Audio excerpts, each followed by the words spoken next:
Good afternoon, everyone. Welcome to the opening of what is commonly known as Black History Month, but we are here to celebrate, uplift, and affirm the collective African diaspora, not just this month, but all through the month. My name is Lamisha. I use she, her pronouns, and I serve as the director of the Multicultural Resource Center. And we are here to welcome back to our UCSF community the wonderful Mr. Dante King. We are joined by members of the Multicultural Resource Center, the Preterm Birth Initiative, and other campus colleagues to share their wisdom and engage in a dialogue with Mr. King. And so from here, I'm going to pass it off to Alexis Cobbins. Alexis. There you are. Alexis, please introduce yourself to the group, and thank you for the handoff and thank you for being here. Hi, everyone. Welcome to Dante King's book launch. My name is Alexis Cobbins. I am the executive director of the California Preterm Birth Initiative. And we are working with Dante internally on our racial equity journey. And I just want to say that his work has been so monumental to us, so inspirational, so effective in helping us fine-tune our programming in a way that is culturally respectful, relevant, and responsive to the needs of the Black community. And Dante is truly a humanitarian. He has impacted the lives of so many of us. I get feedback from people all across UCSF that have attended his events or read his work.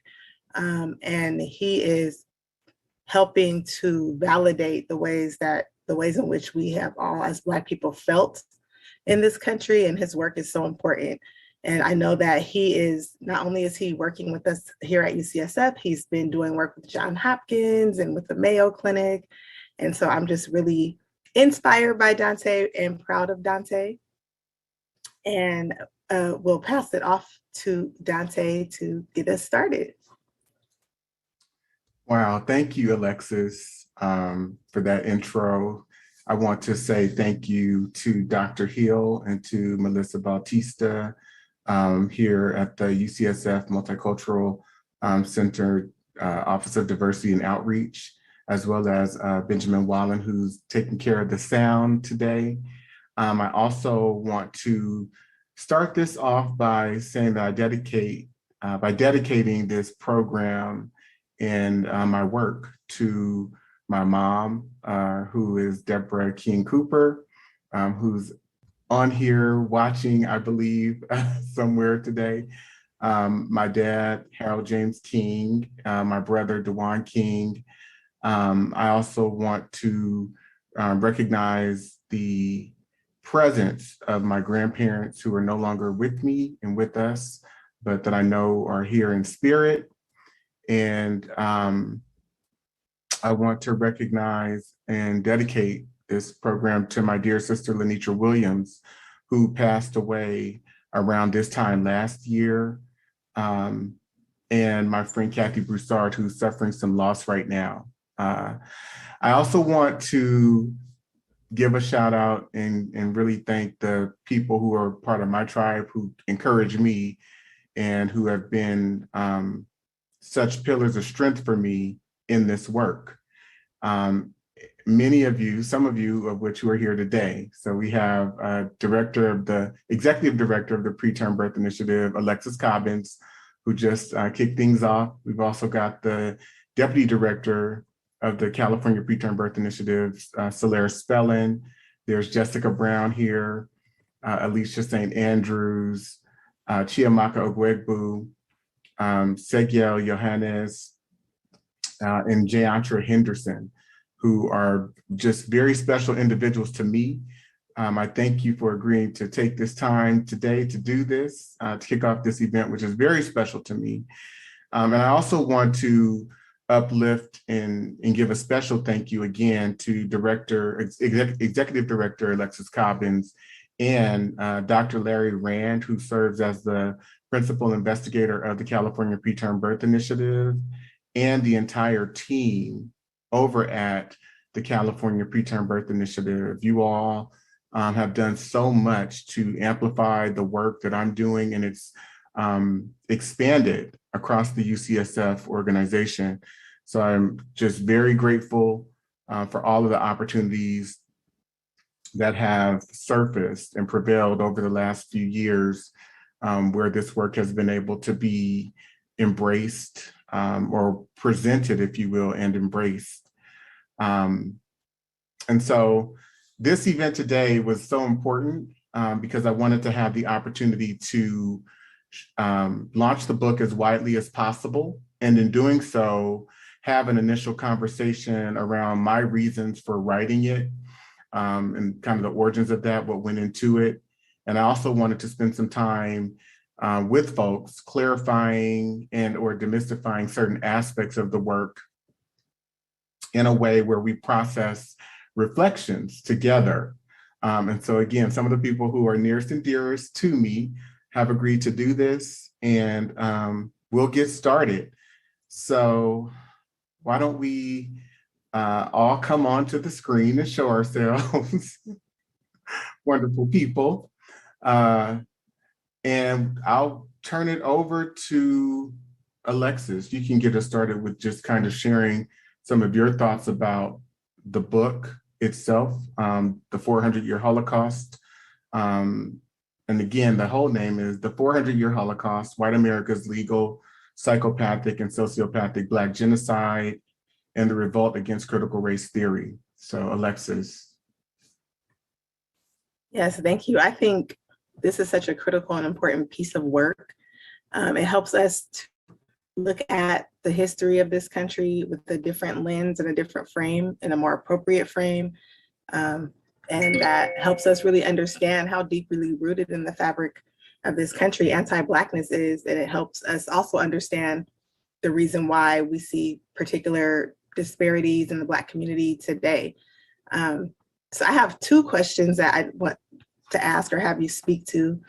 One, just as I've been telling people about your book and trying to encourage everybody to buy your book, I've gotten some reactions to the title of your book. And so I'm wondering if you would speak to why you chose to name your book The 400-Year Holocaust and what that means. Sure. So I think there are several reasons, and I also had mentioned this when we were talking about this last week, but Alicia St. Andrews is here, and she was reading through a very rough draft of the book some time ago, and one of the things she caught on to is I mentioned in the book that the experiences of Black people has been so severe, and the magnitude of terror that Black people have faced, that Black Americans in particular have faced in this country at the hands of not only white extremists per se, but leaders of our institutions, past and present, but really throughout the trajectory of the evolution of this cultural development, if you will, has been that of the Holocaust, has been reflective of that. And so if you look at that word, the definition, as noted, or widely known definition, is that it's that of mass destruction, if you will. One of the other reasons for choosing it is in 1916, there was an American eugenicist by the name of Madison Grant. And he had a book called The Passing of the Great Race. Some of the things that Dr. Grant stated in his book, and I'll just read a few quotes, not to go into too much. But he says that whenever the incentive to imitate the dominant race is removed, the Negro, or for that matter, the Indian, reverts shortly to his ancestral grade of culture. In other words, it is the individual and not the race that is affected by religion, education, and other things. Negroes have demonstrated throughout recorded time that they are a stationary species and that they do not possess the potentiality of progress or initiative from within. Progress from self-impulse must not be confounded with mimicry or with progress imposed from without by social pressure or the slaver's lash. He also said, when the impulse of an inferior race to imitate or mimic the dress, manners, or morals of the dominant race is destroyed by the acquisition of political or social independence, the subservient race tends to revert to its original status, as in Haiti. So he had a lot of derogatory concepts that he espoused about Black people. The entire book was the prioritization of Anglo-Europeans, particularly that of like Western Europe, Northern, as superior, and that Black people were substantially inferior and below not only white people, but those that he classified as non-Negroes, right? So we're at the lowest of the totem pole. You then have the Supreme Court of the United States, who in 1927 upheld a ruling that compulsory sterilization of the unfit was legal. From that legislation, you can follow what some have referred to as an all-out campaign to compulsory target Black women and Black men to some degree, but particularly Black women and young Black girls, if you will. What's interesting about that is I recently was teaching a course through UCSF, and I had this doctor, an older white male doctor, say to me that when he was a resident at Duke University, this was in the early to mid 1970s, that he worked with others to locate 16-year-old Black virgins and gave them hysterectomies, okay?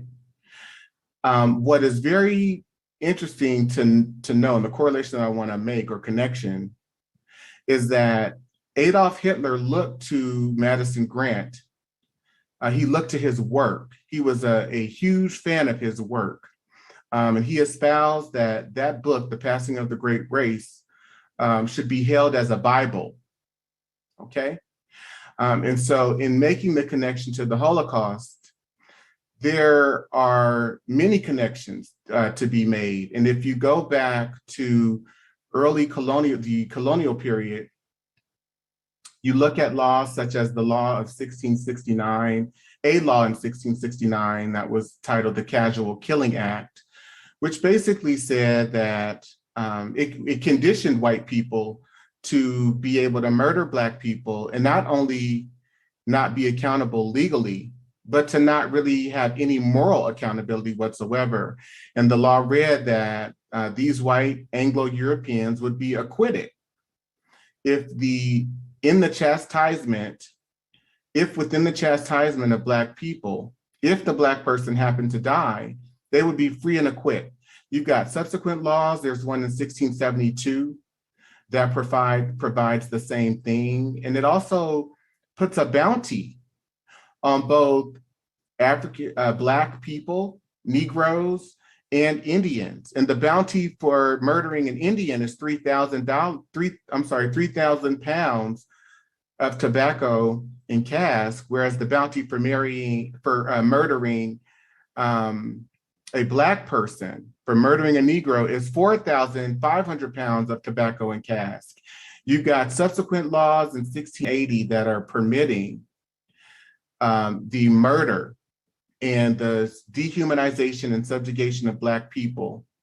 And it is explicitly building it into the cultural affect of what evolves into white America, a white America value system that is conditioning not only white people But everyone in our culture, including Black people and those who then integrate into this country later on, to be against Black people and to not have any empathy and or any psychological or moral compass when it comes to dehumanizing Black people. And so if you follow this trajectory all the way through, and I'm talking about not just looking at events, but through a legal lens, of which some I will share today, it is a Holocaust. It's been a Holocaust for Black people in the most treacherous and vile ways. And we need to begin to amplify that and parade it for what it's been. And it's one of the main reasons why so many today are not wanting critical race theory, if you will, to take more commercial flight. I mean, it's been around for 50 plus years, but there's rampant reactions against it because this is the history and the perpetual culture of this country. So I'll stop there. Thank you so much for educating us about that. My second question is related. You kind of started speaking to it already, but was there a pivotal moment, or like what got you to the place of, I need to write this book? I know that you had been doing teaching and training, but also wondering if there was like a specific thing or what got you to the point of like, I need to memorialize this in a book. Yeah, so I'll try to be brief. So a few of the reasons I'll point out, I point to many in the book that I try to state up front, but I wanted to uplift and amplify the perspectives and experiences of Black people, both past and present. Many times when we do share what we have to endure day to day, it gets played down or diluted. There isn't much of a cultural capacity or appetite to hear it, to honor it. And with so many different studies, right? There are so many bias studies, unfavorable bias studies that point to the ways in which Black people are seen and or viewed through a tainted psychology that is one that is colored by insufficiency or deficiency, et cetera.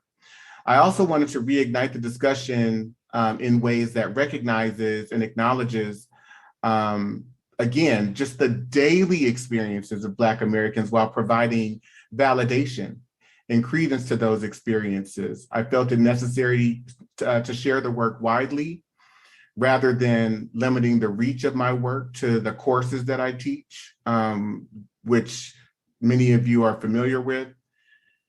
And I also wanted to be able to convey the pain and the sorrow that I feel, that I carry within me before I die. I started to feel like I was not gonna make it to 50 years old. And understanding what I now understand as this all-out campaign against Black people psychologically, emotionally, culturally, et cetera, due to my own encounters and also that of the studies that I've undertaken,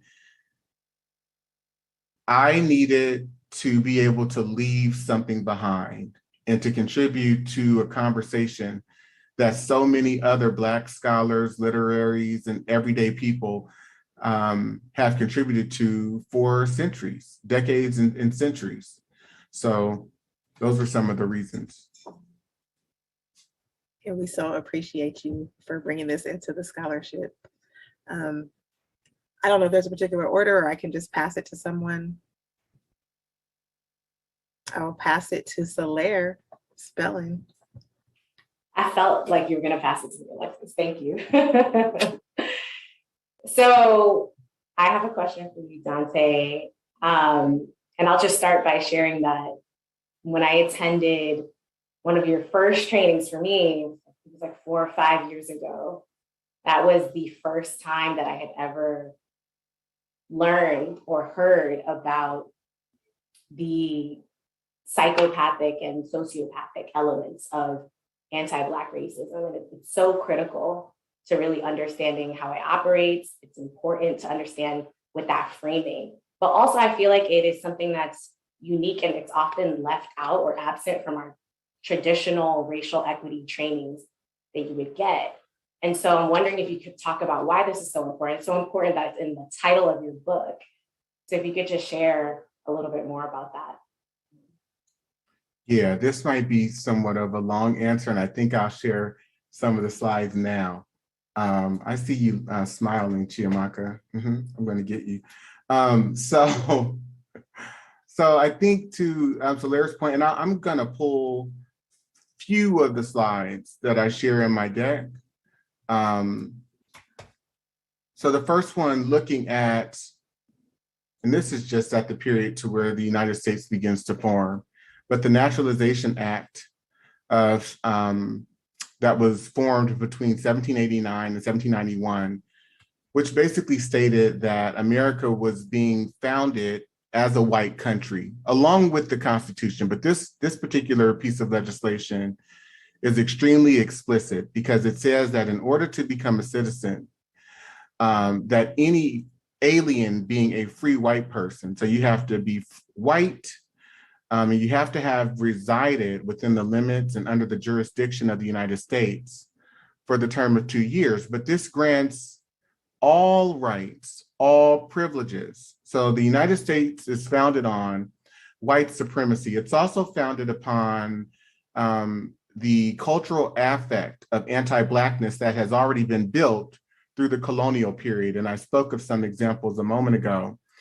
I give a pretty extensive definition in my book around anti-Blackness, but anti-Blackness, in the short version, involves the criminalization, hypernegativity, hyperscrutiny, and negative positioning of Blackness through American institutions, right?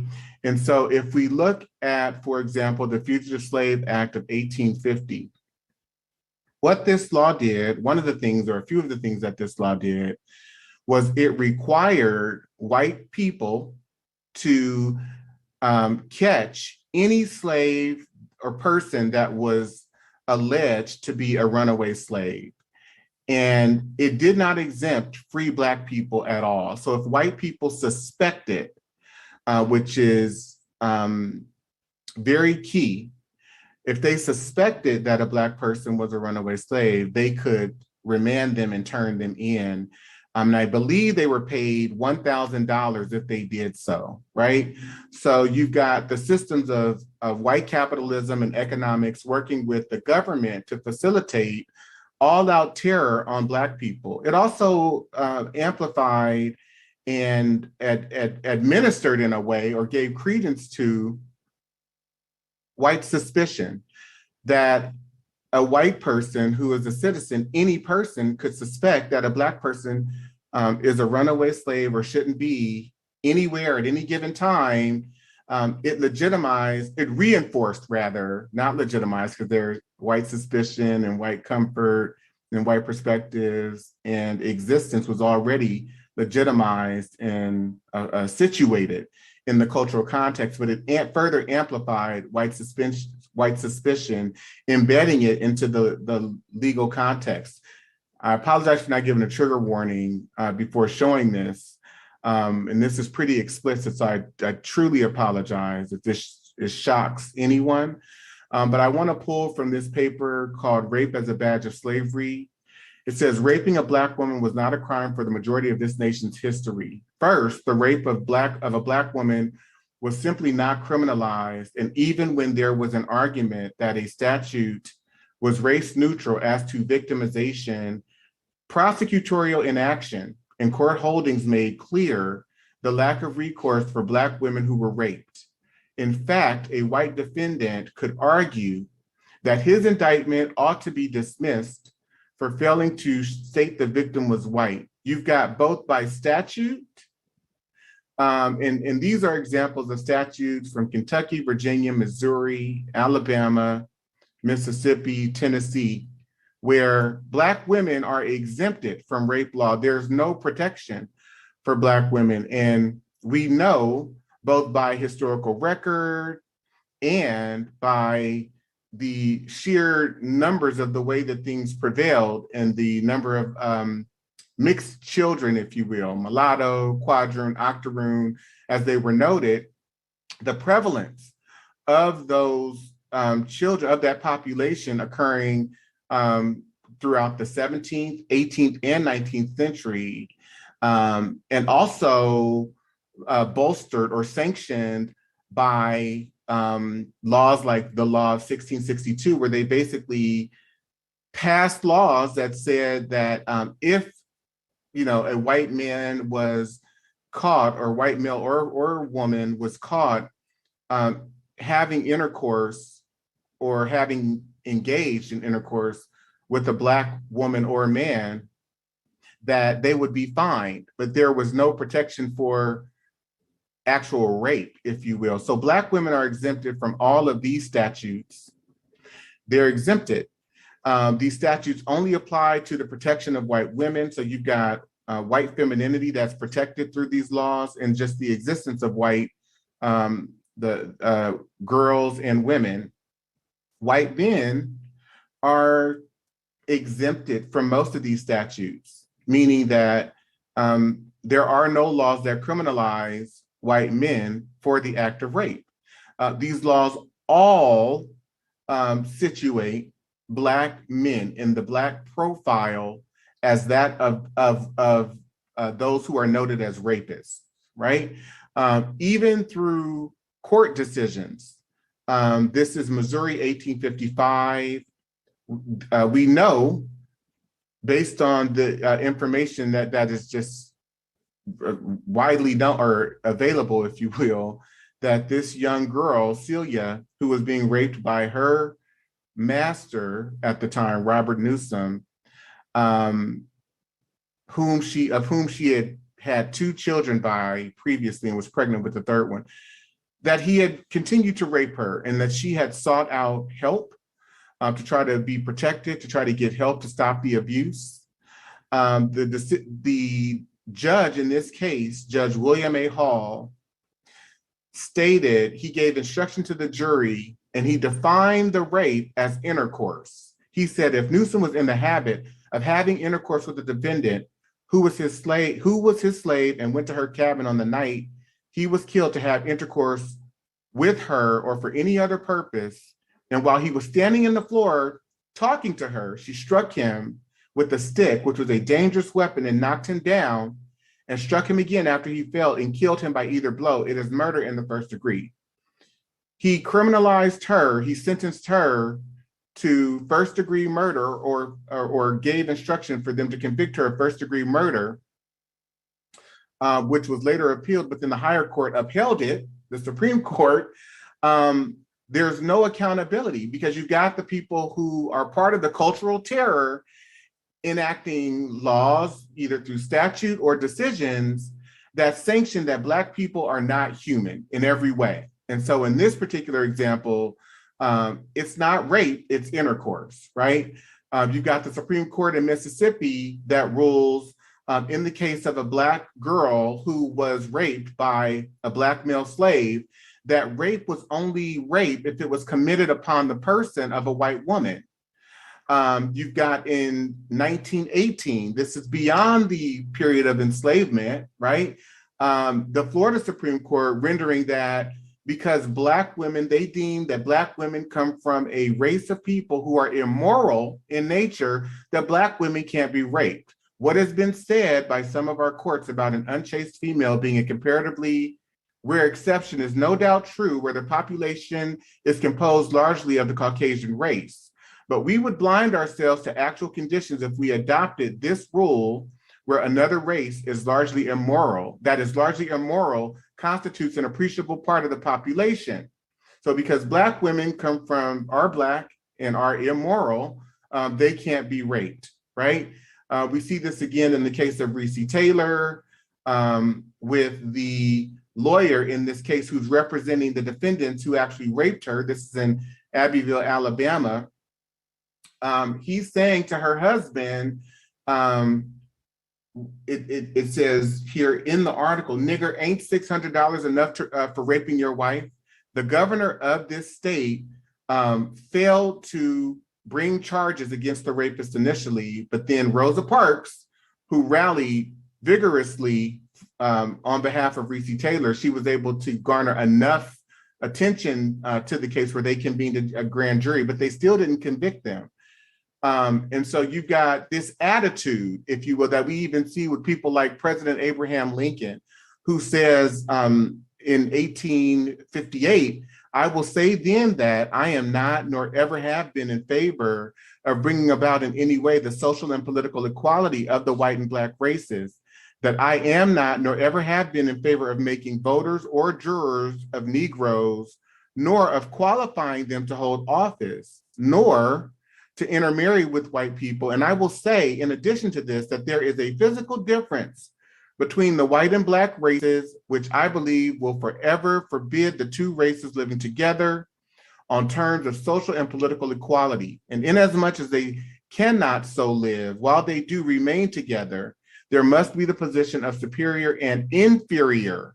And I, as much as any other man, am in favor of having the superior position assigned to the white race. So I'll stop there, I'll pause, but I think we need to take a very deep look at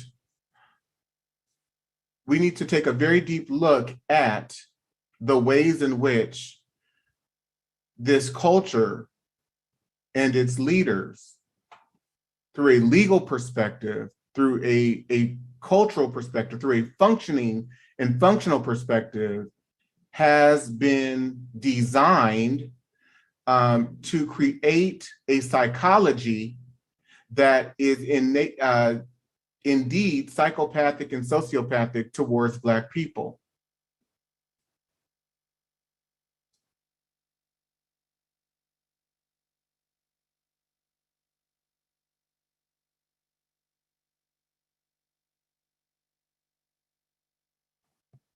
I'm happy to, oh, go ahead, Dante. Oh, I didn't know if Solaire was. That was my question. Thank you, Dante. Okay. And I'll second that. Thank you for unpacking that, Dante. It just kind of shows the sheer attention to detail and depth that went into the entire book. And I feel like that was a strong example of it.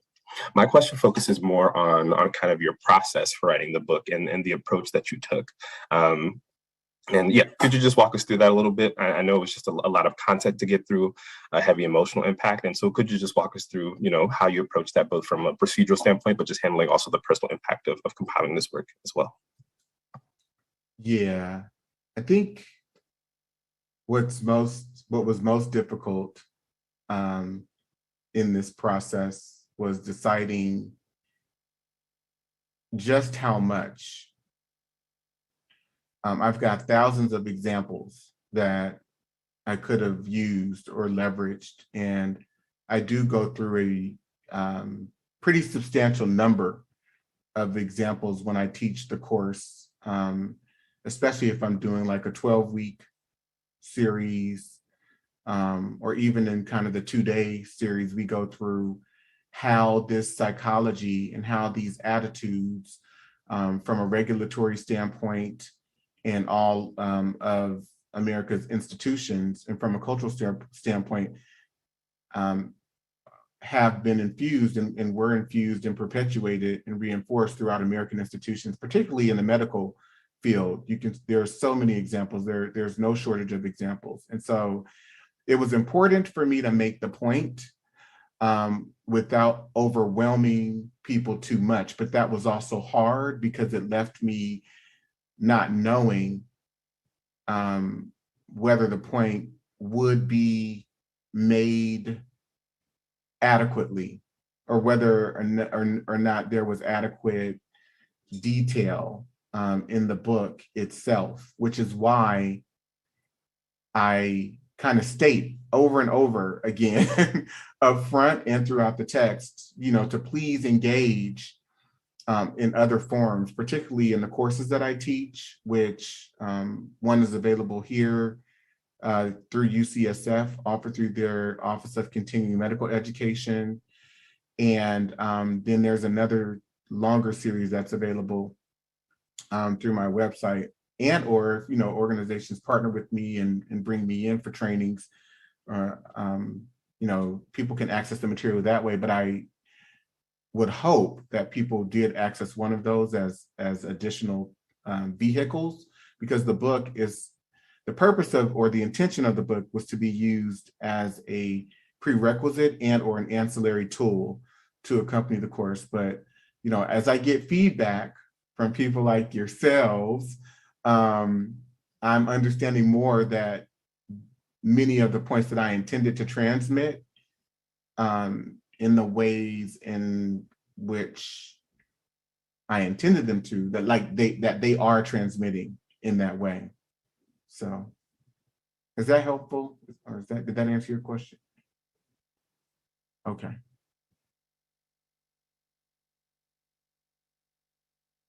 Who's next? I see. Oh, I'll let you call. Oh, go ahead, Jess. Oh, yeah. I'm just taking a moment from all that you broke down, and I appreciate Chiamaka resending us back to like why you wrote this book. And this question may take us back to what you've already explained, but I think for me, and we always talk about this, I always thought about what it means to be a good Black. So following the rules, making sure I've done everything well, I'm non-threatening, I'm educated, and that would absolve me from experiencing racism. And what you just explained to me right now, or you just showcased us right now about this false ideology of white morality. I'm wondering if you could really unpack that a little bit more and how that plays into the psychopathy of anti-Blackness, and how with all these laws that you listed, there's also this moral standing, or this false moral standing by, white supremacy standards on what morality is and what that looks like. And I was wondering if you can unpack that a little bit more with us with everything that you just discussed. I hope that makes sense. Yes, it does make sense. So I'll give actually one example, going back to the colonial period, because I think it's more easily seen, if you will, in looking at this. And I think to understand that during the colonial period, America is being established as a Christian country, right? And the remnants of that, as different sects of Christianity emerge throughout the 18th century, throughout the 17th and 18th centuries, they impact, kind of the American religious apparatus, if you will, through different sects of religion: Presbyterianism, the Baptist Church, AME, et cetera, right? But if you go back to that period during colonialism, I'll give just one example. This law, an act preventing Negro insurrections, it says, whereas the frequent meeting of considerable numbers of Negro slaves under pretense of feasts and burials is judged a dangerous consequence, for prevention whereof for the future, be it enacted by the King's most excellent majesty, by and with the consent of the General Assembly, and it is hereby enacted by the authority aforesaid, that from and after the publication of this law, it shall not be lawful for any Negro or other slave to carry or arm himself with any club, staff, gun, sword, or any other weapon of defense or offense, nor to go or depart from his master's ground without a certificate from his master, mistress, or overseer, and such permission not to be granted but upon particular and necessary occasions. And every Negro or slave so offending, not having a certificate as aforesaid, shall be sent to the next constable, who is hereby enjoined and required to give the said Negro 20 lashes on his bare back, well laid on, and so sent home to his said master, mistress, or overseer. And it is further enacted by the authority aforesaid that if any Negro or other slave shall presume or lift up his hand in opposition against any Christian shall for every such offense upon due proof made there by the oath, just by the very word of the party before a magistrate, have and receive 30 lashes on his bare back well laid on. So I just want to make a quick point, and then I'm going to continue, that this law is conditioning white people to be able to do whatever they want to Black people, to degrade, dehumanize in the worst ways. It's also conditioning Black people in ways where there is total fear of white people. If a white person says that you intended harm to them, that you lifted up your hand, you did anything to evoke any type of fear in them or potential threat, that you would be subject to 30 lashes, right? The last point I want to make, it goes on to say, and it is hereby further enacted by the authority aforesaid, that if any Negro or other slave shall absent himself from his master's service and lie hid and lurking in obscure places, committing injuries to the inhabitants, and shall resist any person or persons that shall by any lawful authority be employed to apprehend and take the said Negro, that then, in case of such resistance, it shall be lawful for such person or persons to kill the said Negro or slave so lying out and resisting, and that this law be once every 6 months published at the respective county courts and parish churches within these colonies. And so being founded as a Christian nation, you've got literally for almost the first, really the first 160, 70 years of this cultural evolution, laws and actions that are being enacted that are shaping cultural behaviors, the cultural aesthetic of America. And this is being done by people who consider themselves God-loving, God-affirmed, Christian, moral people. So these actions, legalized terror, legalized rape, in essence, sits at the core of white morality. These laws are published at churches. These laws are published everywhere.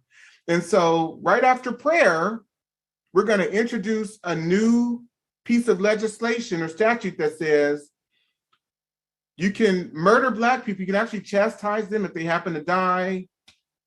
It won't be a felony. You'll be acquitted. If you happen to kill them or murder them, if they're resisting the rape of one of their family members or any type of, personal rape or dehumanization, if they fight for themselves and you happen to do anything to them that, murders them or hurts them pretty significantly, that there's total absolution for it.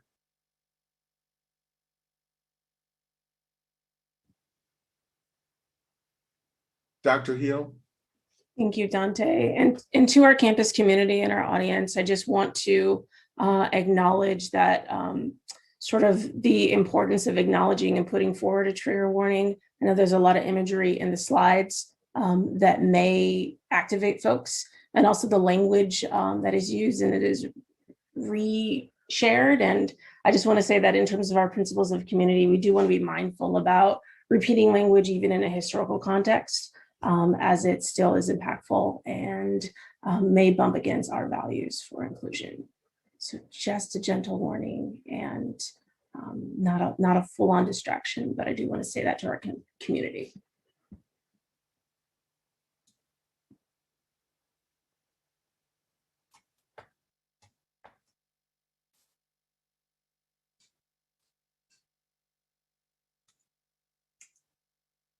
Who's next?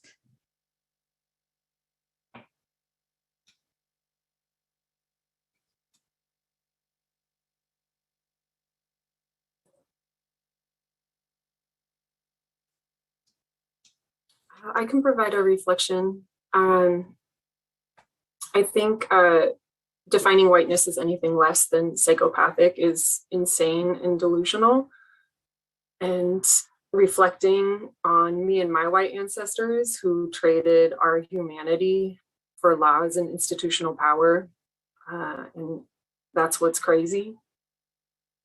And being able to define whiteness as psychopathic has been a true gift of sanity, which I hope more people can receive from Dante's work. And that leads me to my question for you around reading your book, in that many of us gratefully received and experienced your work and the depth of your research around anti-Blackness and white psychopathy through your trainings and through community organizing and policy and advocacy work. And hoping you can just talk more about the connection between your book and your training and the actions that you've also inspired people to take, and how readers and people in your trainings can continue to join you for further learning and action. Thank you for that reflection, Alicia. And you know, this framing and the language that's used in this text, which is very strong, and I know that it may resonate for some. I know I'm getting feedback from all Black people, many Black people of different walks of life, who are saying to me that the book resonates for them, with them deeply. And on the other side of that, I'm getting feedback from a lot of white people who are unhappy about the language that I've used in the book. They think it's strong, radical.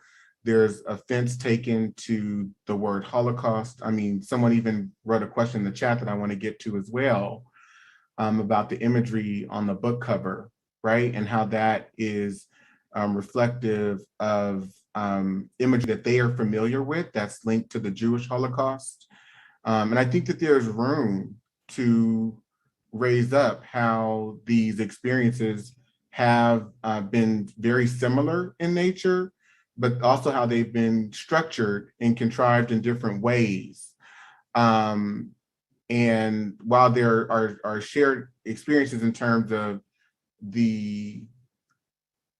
both the psychological, emotional, and physical terror that these groups have experienced, that all of our ancestors, for those that have been impacted by these things, that all of our ancestors have experienced, we also need to be able to look at the ways in which, in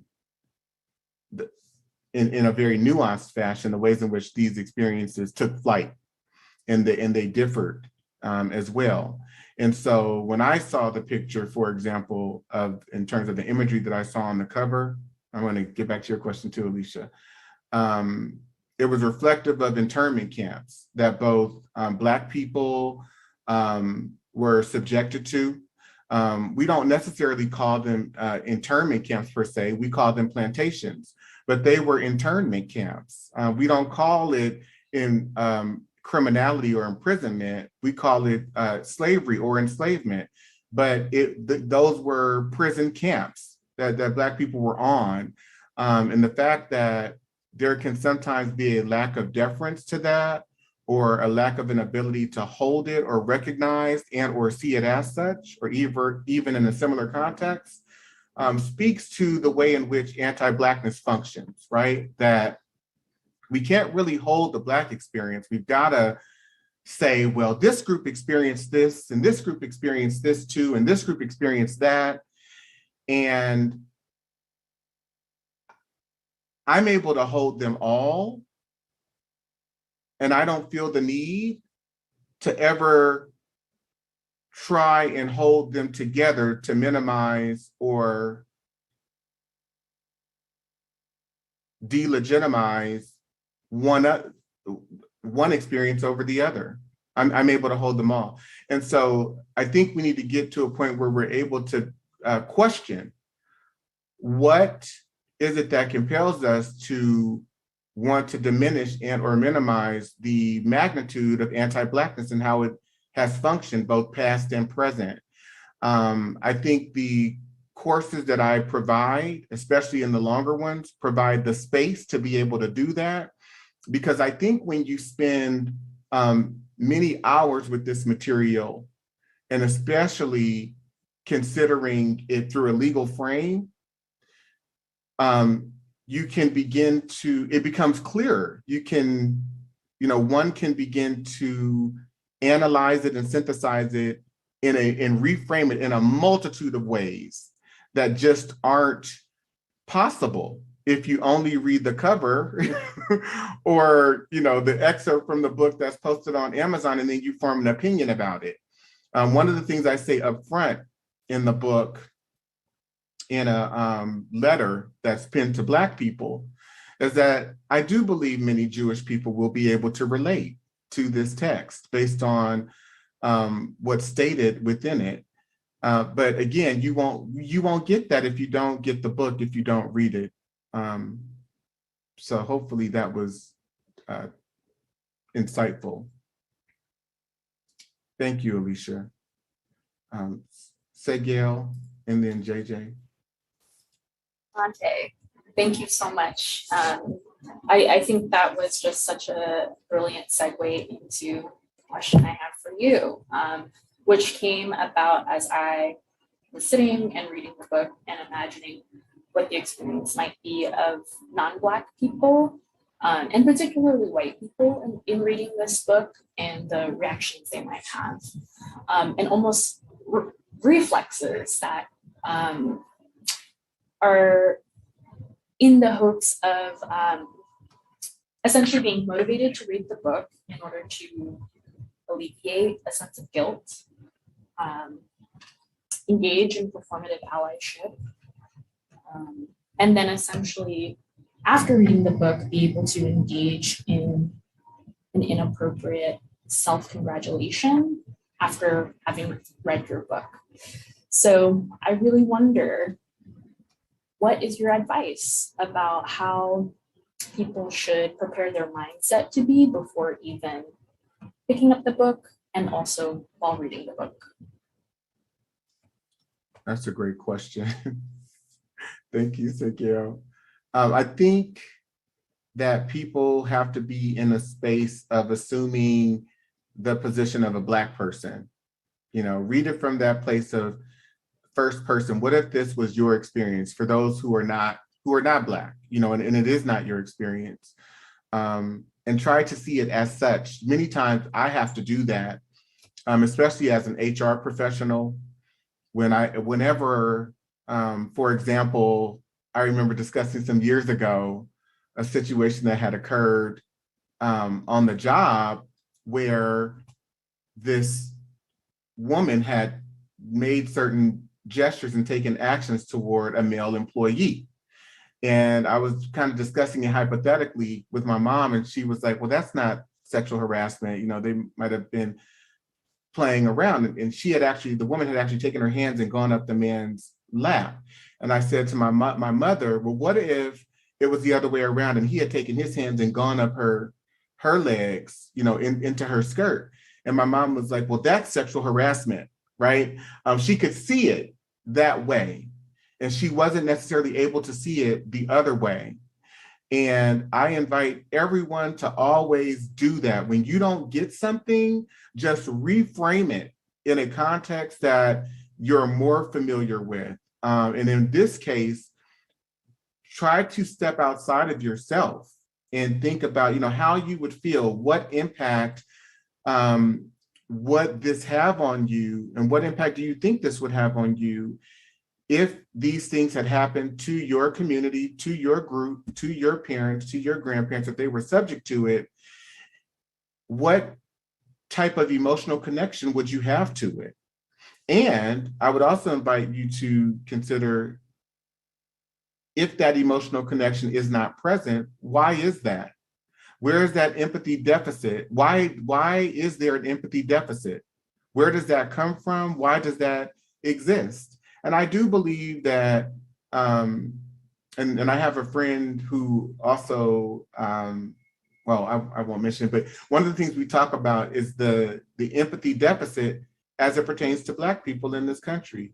And there are so many reasons why, right? We're in a cultural context that is not ours as African people, as people who are predominantly African in our ancestry. We have been made to assimilate and conform to Eurocentricity, Eurocentric standards of education, of communication, of education, of laws and policies that are enacted unfavorably towards us and in favor of white people. And even in our conformity, as we have conformed, we still are not accepted, right? We still are not celebrated and or embraced. And so some of the things that I take to task in my book is the whole notion of equality and equity, that there could ever be that, when that is not the objective of white people in this country. Their objective has been to be superior and to remain superior in everything. And that is the way that the culture has been designed.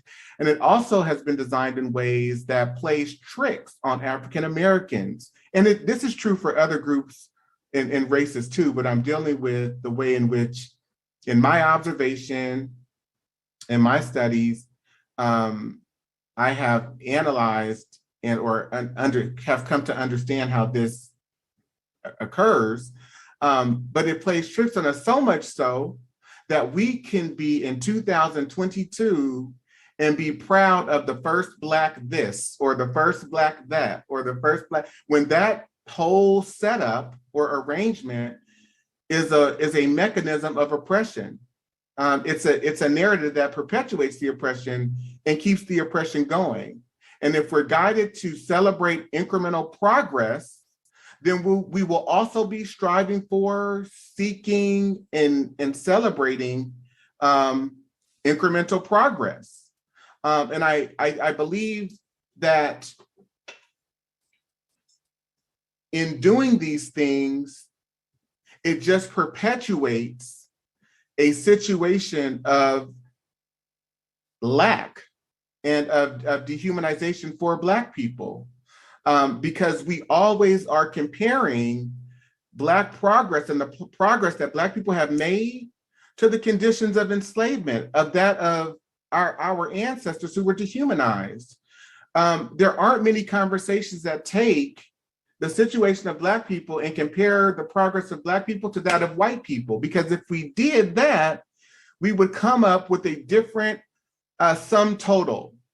We wouldn't see the progress as incremental progress. We would have a different, it would have a different meaning for us all. And so there are a lot of things that I mean, and then not just myself, I point to so many other people that I reference in the book, which I hope that you'll go and get some of their books too, such as Tracy O'Neill and The Exceptional Negro, Dr. Ibram Kendi and his book around, Stamped from the Beginning, which was his first book, and then How to Be an Anti-Racist. You've got Dr. Bobby Wright and the Psychopathic Racial Personality, Dr. Alvin Poussin. I mean, there's so many people that have taken these things to task, and I believe that it's important that we reignite these perspectives in the literature that has been provided for us to own this conversation from our experiences. I said, one of the things I'll say, and I'll be quiet, is that Black people are the experts on racism. Black people are the experts on anti-Black racism. And Malcolm X said that roughly almost 60 years ago. He says, Negroes in this country are the authority on it. And I agree with that.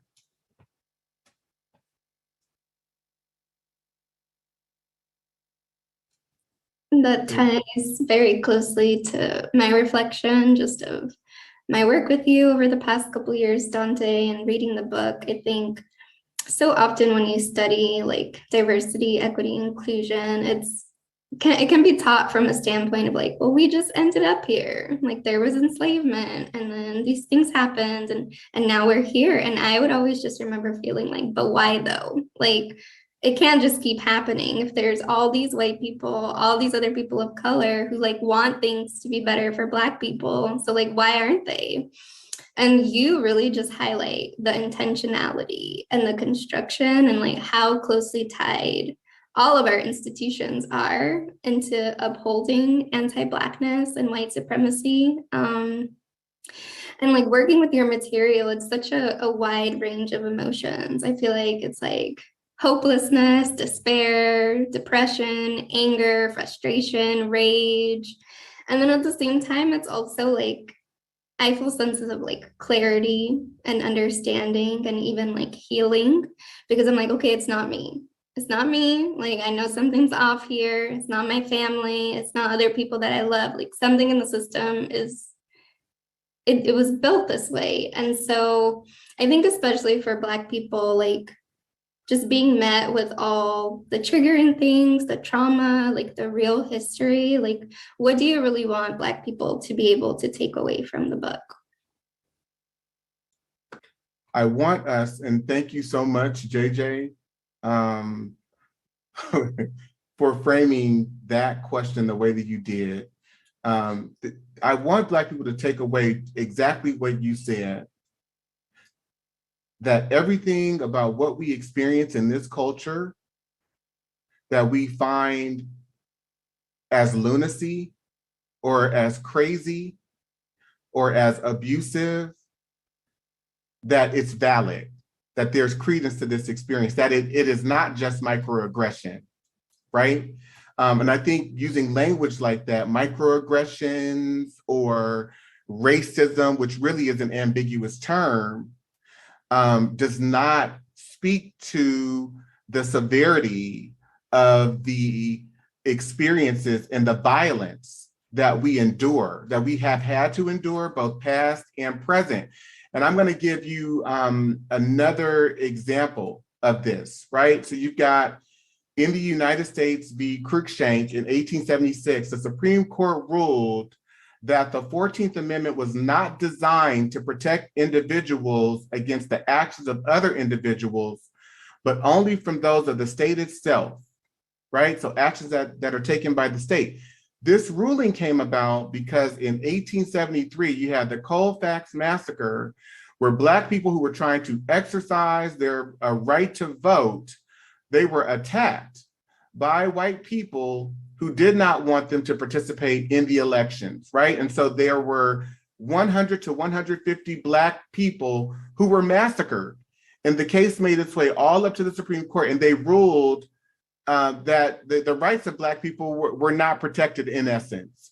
You've also got United States v. Harris in 1883, where the US Supreme Court dismissed indictments against the Tennessee sheriff and accomplices who were accused of attacking 4 Black men and killing 1. The court held that the Force Act, which was an act that Congress enacted in 1871, a federal law passed to protect Black Americans from violent terrorism, was unconstitutional because the 14th Amendment limited Congress to taking remedial steps against state action that violated the 14th Amendment and applied only to acts by states, not to acts of individuals. So it was interpreted in ways that served to enact, to disposition and to displace and to further marginalize Black people. And so from these rulings, you've got lynchings, mass lynchings that occur from this period into the mid 20th century, into the present, really, that have continued to go on. But the difference is that they went on without a lack of accountability in most cases, right? Even to the point where you've got postcards like this. These are postcards, many of them, that begin to be widely distributed, right? And we're not talking about the Casual Killing Act of 1669 or the act preventing Negro insurrections in 1680. We're talking about widespread, rampant terror that was facilitated by the highest court in the United States. And then there was a lack of enforcement and or accountability that states upheld in regard to the protection of Black people. And I point to this one particular article here. This is the John Hartfield lynching. He was lynched because he was dating a white woman, but it says John Hartfield will be lynched, not was lynched. John Hartfield will be lynched by Ellisville mob at 5 o'clock this afternoon. Governor Bilbo says he is powerless to prevent it. Thousands of people are flocking into Ellisville to attend the event. Sheriff and authorities are powerless to prevent it, right? So bear with me because I'm going somewhere in sharing this. So you've got people, here's another one. Wow. Just awful. And as I share these with you, I just want you to look at the normalcy of this, that these events, that these acts were normal and due to a conditioning that sanctioned that this was ordinary, that this was part of the cultural, psychological value system. It was a part of the spiritual and emotional value system, right? So Ida B. Wells says, our country's national crime is lynching. It is not the creature of an hour, the sudden outburst of uncontrolled fury, or the unspeakable brutality of an insane mob. It represents cool, calculating deliberation of intelligent people who openly avow that there is an unwritten law that justifies them in putting human beings to death without complaint under oath, without trial by jury, without opportunity to make defense, and without right of appeal. So from our entrance into the American continent, if you will, from beginning throughout the trajectory, both past into the present, there is a psychology that provides that whether we're talking about incidents or instances with law enforcement, whether we're talking about interactions we have with our doctors, taking our children to school, becoming employed and trying to function adequately on our jobs, running our own businesses. This cultural psychology provides that Black people in America, and particularly African Americans, are public enemy number one. And you see this through housing policy, both past and present. So you've got Euclid v. Ambler, which upheld that racial zoning ordinances could, in effect, be legal in a sense. The Supreme Court ruled that ordinances, in this particular case, was not an unreasonable extension of the village's police power and did not have the character of arbitrary fiat. You've got Corrigan v. Buckley that upholds that racial restrictive covenants are legal. And so there's widespread prioritization of white people when it comes to accessing quality housing. The government within the following decade, provides programs through the Homeowners Loan Corporation and other such entities, the Federal Housing Administration that provides subsidies to families, predominantly and particularly white families. There were programs that or clauses that sanctioned that Black people could not have access to these programs. You've got reports that are written in every city, for every city and locale across this country. This is one from San Francisco. And I'm just giving a few examples. It says many nationalities are represented, but there is no inharmonious racial concentration, right? Wherever Black people are mentioned, the language is different. This is for Fillmore. That one was for Bernal Heights. This is for the Fillmore. It says this area of some 20 blocks occupies a comparatively level section which is inhabited by semi-skilled laborers, low-wage white-collar workers, and service group employees with incomes ranging from $1,000 to $2,000. There is a decided concentration of undesirable racial elements. More than half the Negro population of San Francisco are located here, and it is considered a highly hazardous area. If you go to Oakland, the same thing here. This is a zoning report for Oakland. Down at the bottom, under clarifying remarks, it says population increasing slightly due to tendency toward multiple residential. This might be termed a high red area and would have been graded C, except for the presence of Negro residents. And so you can come to 2022, and it says a Black couple erased themselves from their home to see if the appraised value would go up. It did, by nearly $500,000. So when this Black couple they erased all of their photos from their home, they took anything out that would signify that a Black family lived there, and they had their white neighbors stand in for them. This is here in the Bay Area. In 2020, between 2020 and 2021, the appraisal went up almost $500,000 when the white neighbor stood in. So President Richard Nixon, and I think we have to listen to what people have told us. He says you have to face the facts. The whole problem is really the Blacks. The key is to devise a system that recognizes this without appearing to, right? And that's 1969. So you go to people like Dr. Alvin Pusani, he says, I think we have to establish that white racism is a mental illness. Many white social scientists would like to define racism as something that is normal, as a cultural variant. As long as we approach it that way, we really do not deal with the pathology of racism itself. It's like saying that cancer, because a lot of people have it in this society, is somehow normal.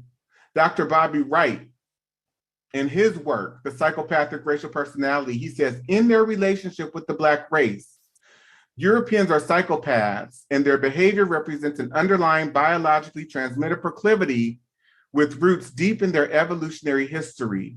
The psychopath is an individual who is constantly in conflict with other persons or groups. He is unable to experience guilt, is completely selfish and callous, and has a total disregard for the rights of others. One of the best methods that can be used to measure the psychopathic traits of the white race is observing and analyzing their universal overt behaviors and attitudes toward Blacks. He also says psychopaths simply ignore the concept of right and wrong. By ignoring this trait in the white race, the lack of ethical and moral development, Blacks have made and are still making a tragic mistake in basing the worldwide Black liberation movement on moral suasion. It is pathological for Blacks to keep attempting to use moral suasion on a people who have no morality where race is the variable. And so what I also want to do is expand this, because this is not just about white people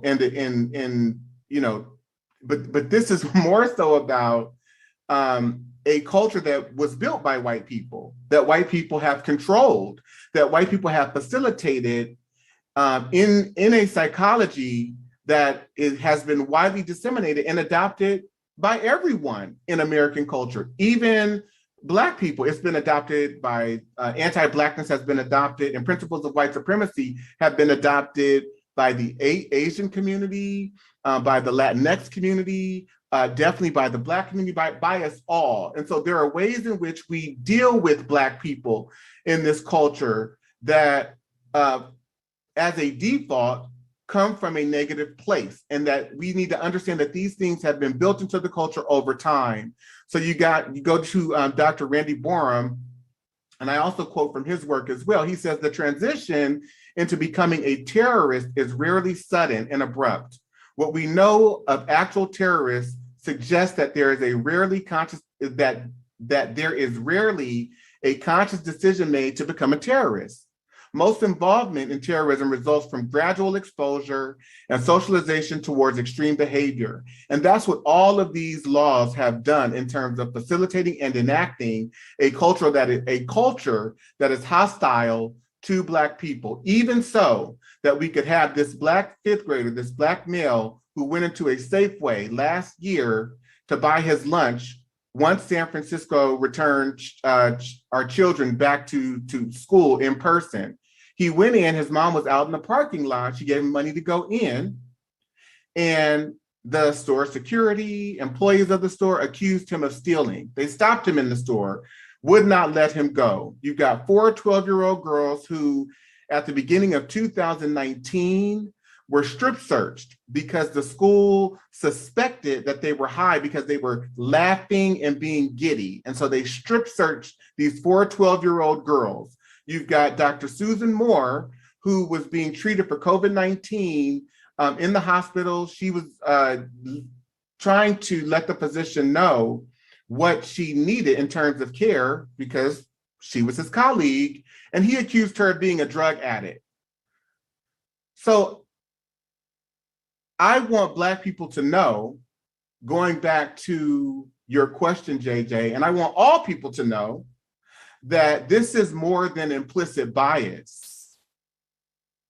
This is not just about fragility. This is about an inherent fear of Black people and the pathology of Black people that has been built into this culture, and it is widely disseminated, and it shows up in infinite ways. There's not just one way, infinite ways.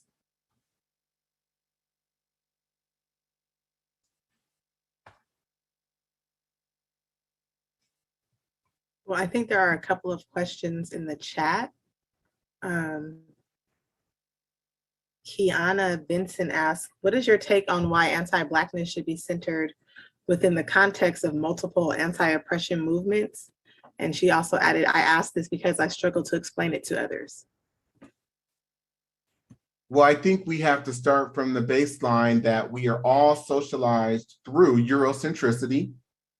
And in being socialized through Eurocentricity, we have all adopted a white, Anglo-European, Eurocentric, psychological, and institutional, cultural value system and structure within ourselves that provides that anti-Blackness, which is central to the American identity, that provides that we all have subscribed to that innately. We don't have to admit it, but it shows up in our internal reactions, in terms of what we think of Black people at any given point, who we're willing to give more or most of the benefit of the doubt to. There are reactions to it. I'll point to even these examples, right, that I have listed here, where you have Marion Scott, these young girls, Black girls, who are just trying to be themselves. And their schools come along and enact policies that are against them. So Marion, I'm not sure if the school necessarily adopted a policy, but they excluded her from the school picture because of the way that her mother chose to do her hair. Faith Finity, 11 years old at the time, she gets suspended because of her hairstyle, because the school enacts a policy that says that that hairstyle isn't permissible, that people have to wear their natural hair, right? So whether it's the way policies are being designed and enforced, or enforced, the people who find themselves on the bottom level, if you will, or disenfranchised, or on the side of an inequitable outcome or disparate treatment, are Black people, almost always, exclusively. And or if there is a hierarchy racially, we are typically at the bottom.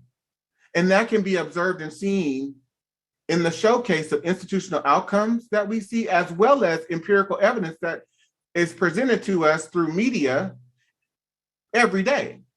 And all you have to do is pay attention and subscribe to mainstream news, or look at Black news outlets such as the Black News Channel or Roland Martin Unfiltered on the Black Star Network, and you will begin to understand the types of experiences that Black people are having in America. And it's a totally different experience than most other racial groups within this country. And again, facilitated and enacted through American institutions.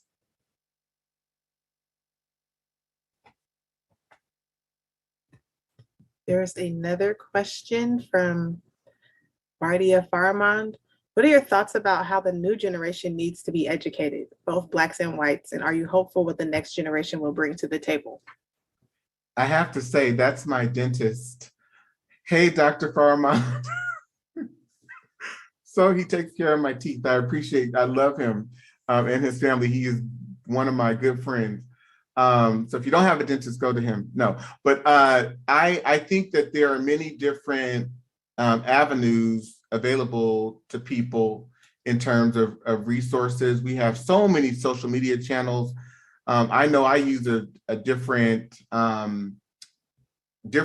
cadre of different forms of media, if you will, that are in my attempts to engage my audiences and the people that I have the opportunity to educate. But there are so many ways for people to self-educate, whether it be through books or through audiobooks or through just logging online and Googling a bunch of information, or if people want to go on YouTube and YouTube, oftentimes there are videos, many documentaries available, and or if people subscribe to podcasts. But I don't think that there's any shortage of information available to us, especially at the rate and pace by which information is now disseminated. And so there can be no excuse as to why people are ignorant and or don't know anything.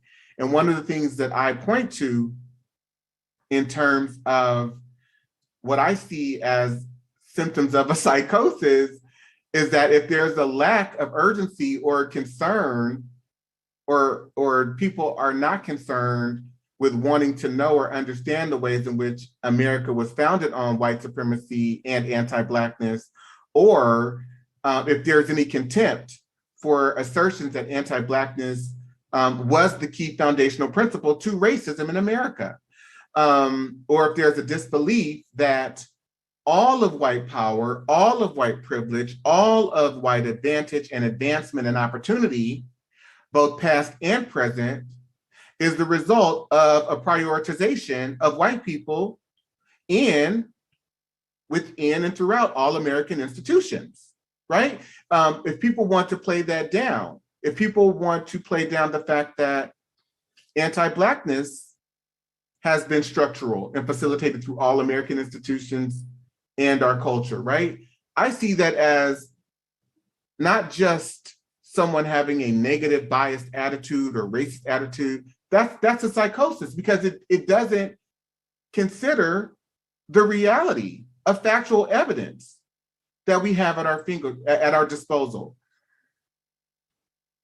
So I think there are many ways that people can educate, Dr. Faramand. Okay, and I know that we're coming to the end of our time. I think this will be a quick question to answer before we close out. Alvin Hendricks asked, is there a Black-owned vendor that I can purchase the book from? That's a great question. I've been back and forth to Marcus Books. I'm actually going to drop some off there.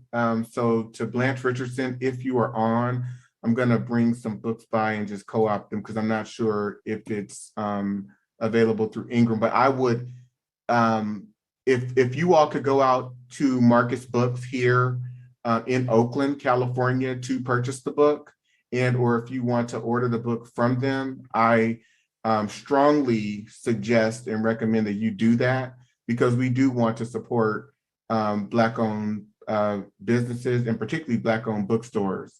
So thank you for that question, Alvin. So we have about 5 minutes left. Is there anything that you want to close us out with today? Yeah, I do want to say that I apologize to anyone who might have been shocked at the onset of the initial slides that I showed, because those are just hard. You know, they're hard for me in my work. They've been hard for me in terms of the ways in which sexual assault and sexual abuse has shown up for me personally and for members of my family and larger community. So I do want to say that. And yeah, but I don't apologize for the fact that I'm a messenger in bringing about a message that amplifies the experiences of Black people and experiences that have been realities for us. These are not just pictures on a PowerPoint slide. These are not just words or slides that I put together. These were enactments of circumstances that Black people have had to endure, that we continue to have to endure at the hands of a culture and people who are hostile to our nature. So, you know, anyone needing a trigger warning, I would ask you to think about the ways in which none of us were warned, none of our ancestors had warnings that they would be subjected to cultural terror, both through lynchings, rape, and the perpetual abuse that we see so many Black people enduring in the present. There's no trigger warnings for that. You know, so I would even offer for people to think about, where does that come from? You know, why are you so, I know for myself personally, I won't go into much of this, but I've had guns held to my head. I've been, you know, victims of being robbed because I grew up in a certain place per se. And so why are there some people who are so fragile to where they can't hear at the onset of hearing certain information or seeing certain pictures? It just provides so much of a problem. And I'm not saying for people who may have had like real life upsets per se, but I'm talking about if you have not had these experiences and you're coming from it as an external party and it's just too much for you to handle, or you don't think it's appropriate, where is that coming from? Because I would offer to you to think about the reality of experiencing it supersedes, takes precedence over, and is much more dire than discomfort. So with that's it for me. Does anyone else want to say anything before we close? I just want to say really briefly, one, thank you doesn't describe the work and the weight of the work that you carry, Dante. And for you to immerse yourself in something that is not only so very deeply important, but also painful. You know, we will never know what it means to carry and to do the work that you do. And so thank you doesn't say enough for that. And to really acknowledge and to recognize that the lived experience of trauma for many, but exclusively for Black identified folks, historically and present, is very, very real. And even though we can talk about our experiences and find the silver lining and do things that we do in the spirit of resilience, does not mean that it is not done with great sorrow and holds great pain. And so to remember that as people can stand before you and not only tell their own stories, but that of their ancestors in such a way that you can receive it, please receive it with honor and respect. And so we just appreciate you, Dante. Alexis? I just want to acknowledge to everyone that there is some information in the chat. If you have not yet read the book and want to read it, you have time to go out and get the book. And then there will be a Q&A session held with Dante on Tuesday, March 15th from 12 to 1:30. The information for that event is in the chat, so you can come back to that to ask Dante any questions that you may have after reading the book. And we want to thank you all for attending. Thank you so much, everyone, for attending. The link to my website is also in the book as well. So please go subscribe there for updates. You can also get the book from the website as well if you cannot make it out to Marcus Books. And then there are also listings for the courses that are there as well. So if you can sign up for a course, if your job will pay for it, or if your organization wants to, bring me in to do some work, I can do that. But anyway, thank you so much, Dr. Hill. Thank you, Melissa. Thank you to all of you on this panel who agreed to share this moment with me. I love you and I appreciate you.